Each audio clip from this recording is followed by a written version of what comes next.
Diesel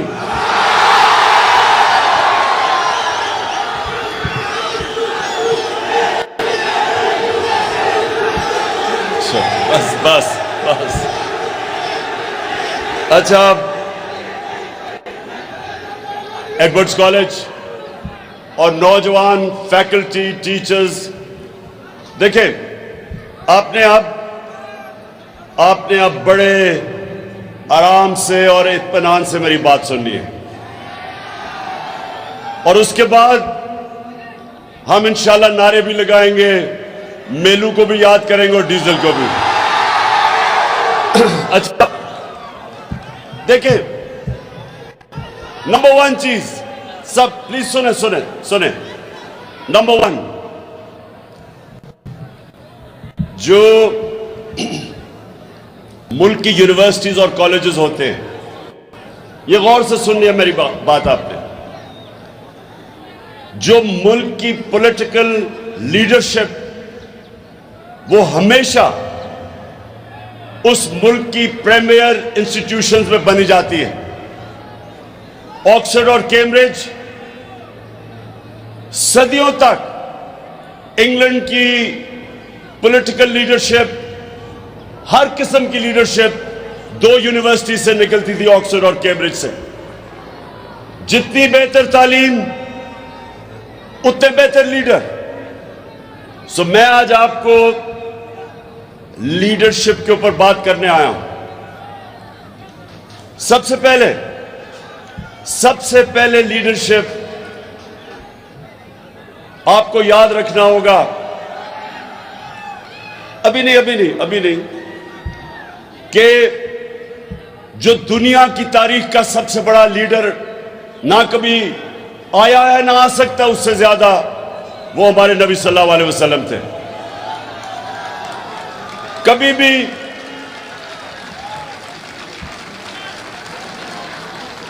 एक किताब है अंग्रेजी की,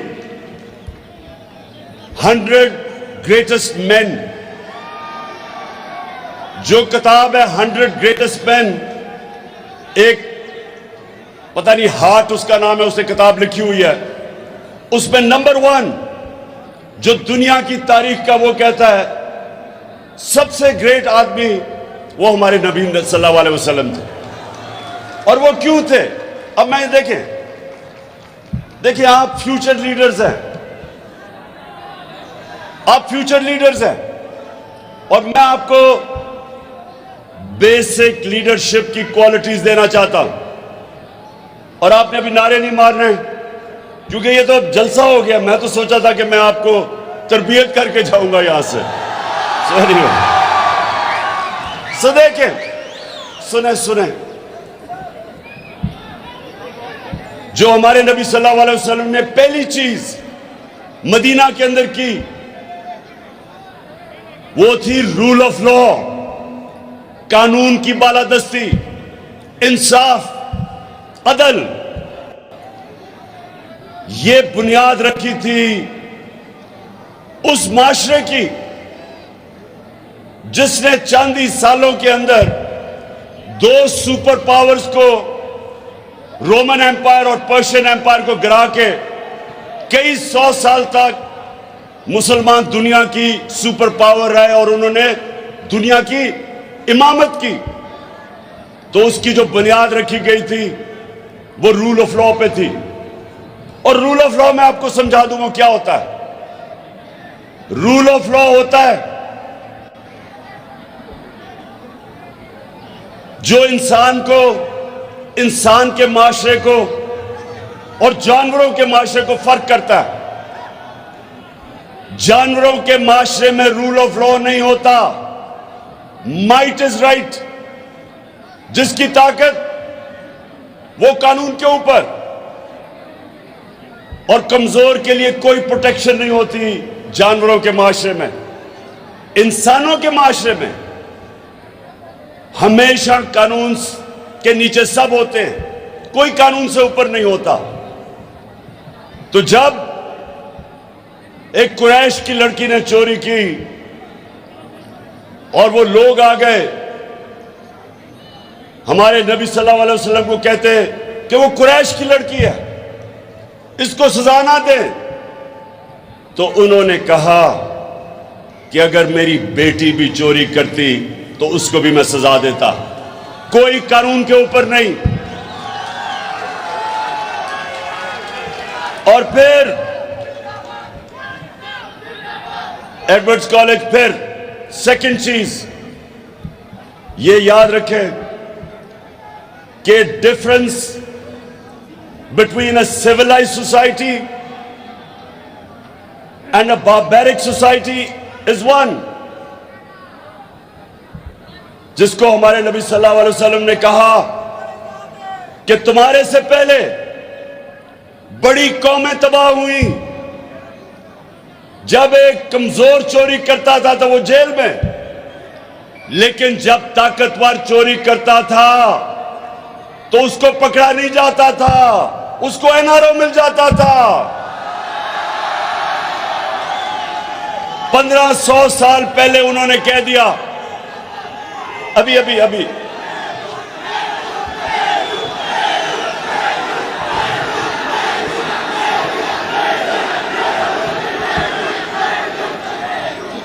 मुझे पता है आपने मेलू को दावत दी हुई है या अच्छा सुने, तो जब ये सुन ले कि आज दुनिया के अंदर जो हमारे नबी ने 1500 साल पहले कहा था, आज एक यूनाइटेड नेशंस के सेक्रेटरी जनरल, उसके नीचे एक पैनल जिसको कहते हैं फैक्ट टाइप पैनल, उसकी ड्यूटी लगी कि दुनिया में बताएं कि क्यों अमीर और गरीब मुल्कों के बीच में फासले बढ़ते जा रहे हैं। उस पैनल को कहा कि रिसर्च करो कि गरीब मुल्क क्यों गरीब होते जा रहे हैं और अमीर मुल्क क्यों अमीर होते जा रहे हैं। तो पैनल की फाइंडिंग ये थी कि गरीब मुल्क इसलिए गरीब हो रहे हैं, इसलिए नहीं कि वसाइल की कमी है, इसलिए गरीब हो रहे हैं कि वहां के जो रूलिंग एलीट, उनकी क़यादत, उनके पैसे वाले लोग एलीट, वो उनके मुल्क से पैसा चोरी करके मुल्क से बाहर भेजते हैं, ऑफशोर अकाउंट्स में भेजते हैं, और उनका कानून को पकड़ता नहीं है। और जब ताकतवर या प्राइम मिनिस्टर या उसके मिनिस्टर जब वो मुल्क का पैसा चोरी करके बाहर भेजते हैं, मुल्क का दिवालिया निकल जाता है, मुल्क मकरूज हो जाता है, उस मुल्क में गुर्बत हो जाती है। तो अभी अब जरा सुने, अभी एक पाकिस्तान सारी कौम के सामने आज, एडवर्ड्स कॉलेज सुनो, सारी कौम के सामने आज हमारे जो आने वाले दिनों में तबाही का रास्ता है वो आपके सामने आ रहा है कि बड़े बड़े डाकू जो चोरी करके इस मुल्क का पैसा बाहर ले गए थे, इनको एनआरओ दिया गया, इनको डील करके इनके केसेस खत्म किए गए।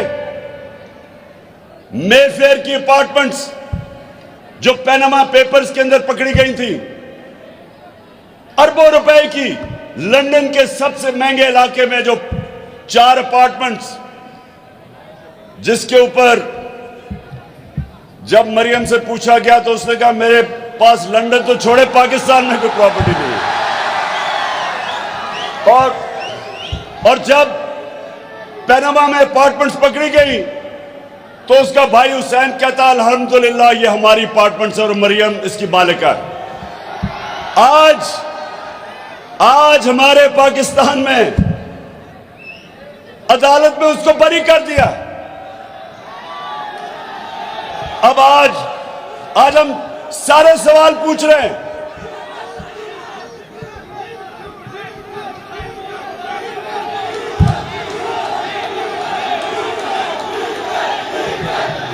क्या डीजल ने नहीं बरी किया, अदालतों ने बरी किया है। और ये क्यों हुआ है, ये जरा गौर से सुने। एक मिनट खामोशी, ये आपके लिए बड़ा इंपॉर्टेंट है। आपका मुस्तकबिल तबाही की तरफ जा रहा है।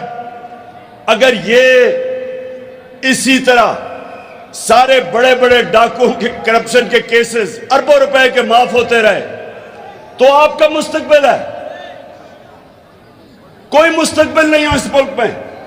मैं इसलिए आज आप अपने यूथ के सामने आया हूं, अपने नौजवानों के सामने, कि आप जिधर आज पाकिस्तान खड़ा है, सुनो सुनो, जिधर आज पाकिस्तान खड़ा है, पहले चोरी करके पैसा बाहर ले जाओ, मुशर्रफ फिर उसको 2008 में एनआरओ दे, वो वापस आ जाओ। 10 साल मुल्क को लूटो, 4 गुना कर्जा मुल्क के ऊपर चढ़ा दो और फिर डील करके एनआरओ लेके फिर वापस आ जाओ और फिर लूटो।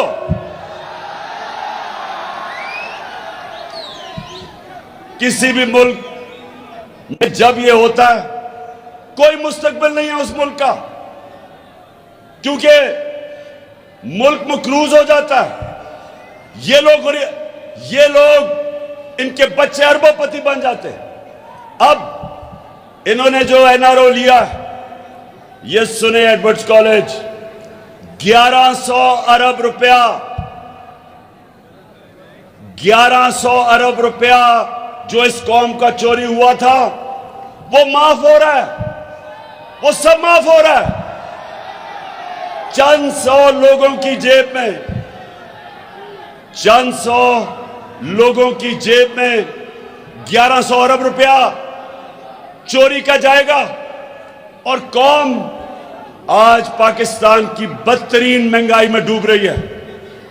कौम नीचे जा रही है, कर्जों में डूब रही है, महंगाई में डूब रही है, इकोनॉमी नीचे जा रही है। और ये थोड़े से लोग 1100 अरब रुपया इनकी जेब में क्या। इसलिए मेरे पाकिस्तान के नौजवानों सुन लो, स्टूडेंट्स, आपका मुस्तकबिल अगर ये होता रहा, इस मुल्क में कानून इन्होंने क्या बनाया है, ये सुने जरा। 2 चेंजेस किया इन्होंने कानून के अंदर। एक चेंज किया है कि कोई बाहर से इंफॉर्मेशन आए, मसलन किसी का पैसा बाहर पड़ा हो चोरी का, और बाहर से पैसा आए तो वो एडमिसिबल नहीं है। इसका मतलब कोई इंफॉर्मेशन बाहर से आए, इन्होंने कानून पास अपने आप को बचाने के लिए किया है कि वो एडमिसिबल नहीं है। और दूसरा, सारी दुनिया में व्हाइट कॉलर क्राइम पकड़ने के लिए अगर मैं गवर्नमेंट में हूं, मेरे सासे मेरी आमदनी से बहुत बढ़ गए, तो मेरी जिम्मेदारी होती है बताए कि किधर से पैसा आया। इन्होंने वो कानून चेंज कर दिया। अब इनको पता है कि ये सारे जो 4 अरबों रुपए के महलात लंदन में, इनको पता है ये शरीफ खानदान के, लेकिन ये कह रहे हैं नैब को कि तुम साबित करो कि इनके, वो कर ही नहीं सकते। इसका मतलब कि व्हाइट कॉलर क्राइम पकड़ी जा ही नहीं सकती। इसका मतलब कि पाकिस्तानियों को एक पैगाम दिया है कि अगर डाका मारना है तो बड़ा डाका मारो, छोटा चोर सिर्फ पकड़ा जाएगा, बड़ा डाकू यहां नहीं पकड़ा जाएगा। और आज मैं इस मुल्क के जो मुहाफिज हैं, मैं आज उनसे सवाल पूछता हूं, मैं उनसे सवाल पूछता हूं कि क्या अगर डाकू एक घर को लूट रहे हो तो क्या चौकीदार कह सकता है कि मैं न्यूट्रल हूं?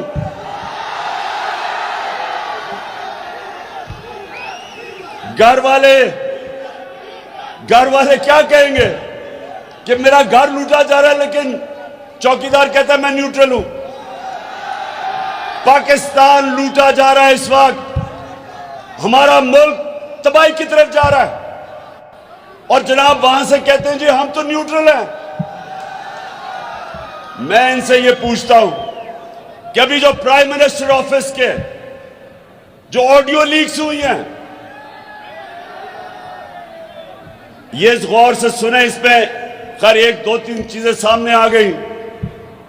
एक तो ये कि अभी भी पेट नहीं भरा, अपना एनआरओ लेके अभी भी अपने दामाद को मरियम पैसा बनाने की कोशिश कर रही है। उसके लिए हिंदुस्तान से मशीनरी इंपोर्ट करने की बात कर रही है, जो बैंड है पैसे बनाने के लिए।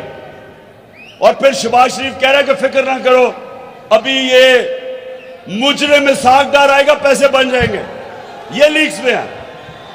लेकिन प्राइम मिनिस्टर ऑफिस की अगर सिक्योरिटी ब्रीच हुई है तो इसका मतलब कि हमारे दुश्मनों के पास हमारा सेंसिटिव इंफॉर्मेशन चला गया है। कौन जिम्मेदार है इसका? कौन जिम्मेदार है? और अगर न्यूट्रल्स का यह काम है कि सोशल मीडिया के लोगों को पकड़ के दबाओ, मीडिया को बंद करो, ARY को बंद करो, बोल चैनल को बंद करो, अगर यह तुमने करना है तो यह मुल्क के इंटरेस्ट की हिफाजत कौन करेगा? क्यों एडवर्ड्स कॉलेज, बताओ कौन करेगा? आप करोगे?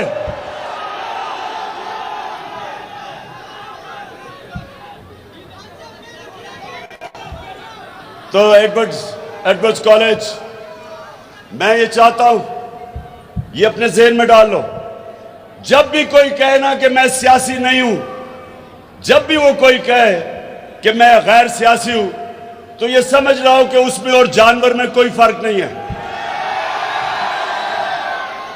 जानवर गैर सियासी होता है। शेर आके एक हिरन को पकड़ लेता है, बाकी हजारों हिरन होते हैं, क्योंकि गैर सियासी होते हैं, अपनी जान बचा के भाग जाते हैं। सियासी का मतलब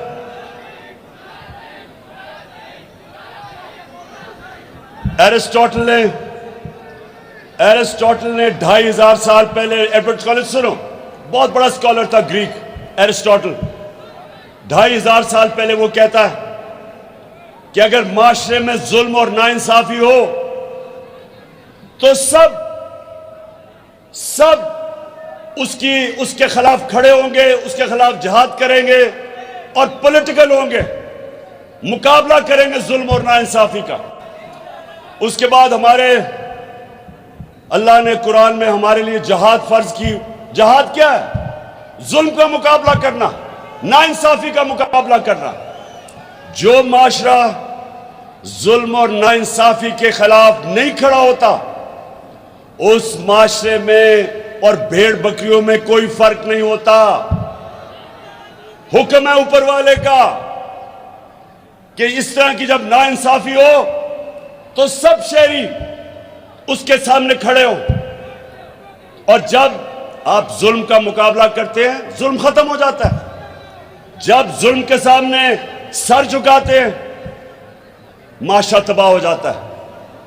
और मैं एडवर्ड्स कॉलेज आप सबको कहूंगा कि आगे ये सवाल पूछें कि इस मुल्क में जिधर बड़े बड़े डाकुओं को बार बार एनआरओ मिलता है, इंसाफ का निजाम पकड़ नहीं सकता, जो मुल्क में ताकतवर अपने आप को ताकतवर बना के बैठे हुए हैं मुहाफिज, वो कहते हैं हम न्यूट्रल हैं, वो मुल्क का क्या मुस्तकबिल होगा? जैसे ही पिछले 5 महीने में जब से ये इंपोर्टेड हुकूमत आई है, रुपया 33% गिरा है। यानी अगर आपके बैंक में 100 रुपया था तो वो सिर्फ 67 रुपया रह गया। और अगर आपके पैसे बाहर पड़े थे डॉलर्स में और लंदन में और ऑफशोर अकाउंट्स में, तो पाकिस्तान के लिहाज से 33% आपकी आमदनी में इजाफा हुआ है। तो यहां लोगों की दौलत में कमी, उधर इजाफा। और हम अगर ये चुप करके कहेंगे जी हम तो गैर सियासी है, तो फिर जो भी मुश्किलात जुल्म इस माशरे पे होते रहेंगे, हम जिम्मेदार हैं उसके। तो इसलिए आज सबके एडवर्ड्स कॉलेज ये याद रखना, आज मैं जो कह रहा हूं कि इंशाअल्लाह मैं सारी कौम को तैयार कर रहा हूं, कॉल दे रहा हूं इस इंपोर्टेड करप्ट हुकूमत के खिलाफ।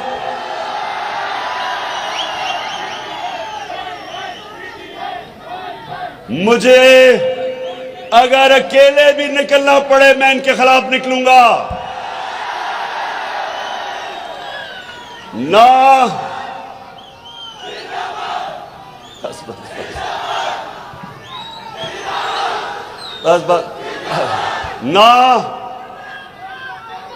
ना मुझे अपनी सारी कौम को कहना चाहता हूं कि अगर मुझे किसी चीज का खौफ नहीं, ना मुझे जेल का खौफ है, ना मुझे अपनी जान की कुर्बान करने का खौफ है, कौम को भी नहीं होना चाहिए। क्योंकि हमारा जब अल्लाह से आप दावा करते हैं ला इलाहा इल्लल्लाह कि नहीं है कोई सिवा अल्लाह के, कोई खुदा अल्लाह के सिवा नहीं है, किसी के सामने नहीं झुकते सिवाय अल्लाह के, आपके अल्लाह खौफ दूर कर देता है। तो मैं अपनी कौम को भी आज तैयार कर रहा हूं कि मैं किसी सूरत ये जो मेरी कौम पे डाका डाला जा रहा है इन चोरों का, मैं ये कभी नहीं एक्सेप्ट करूंगा और मैं अपनी कौम को तैयार करूंगा। कॉल की सारे मेरे इंतजार करना, और जब मैं कॉल दूंगा इंशाअल्लाह उसके बाद कोई वापसी नहीं होगी।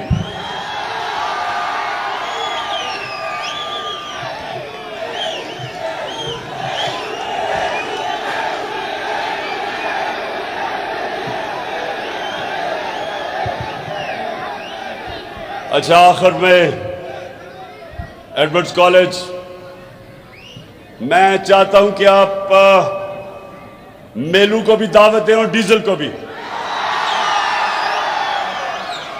डीजल से पूछे, डीजल से एक सवाल पूछे कि अल्लाह तो हमें वाज़े तौर पे कुरान में हुक्म देता है अमर बिल मारूफ, अच्छाई के साथ खड़े हो और बुराई के खिलाफ खड़े हो, तो तुम डीजल साहब चोरों के साथ कैसे खड़े हो गए हो?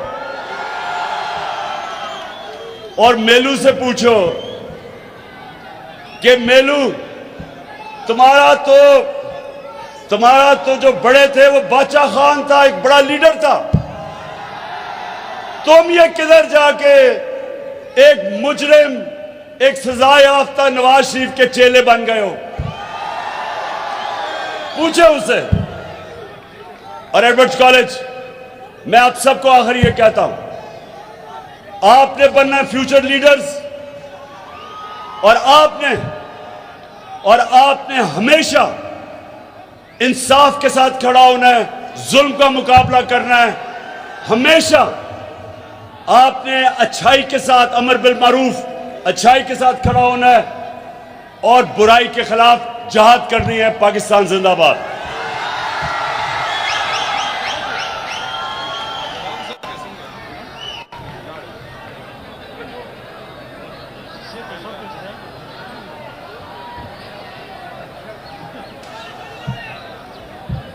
बेटा सबर,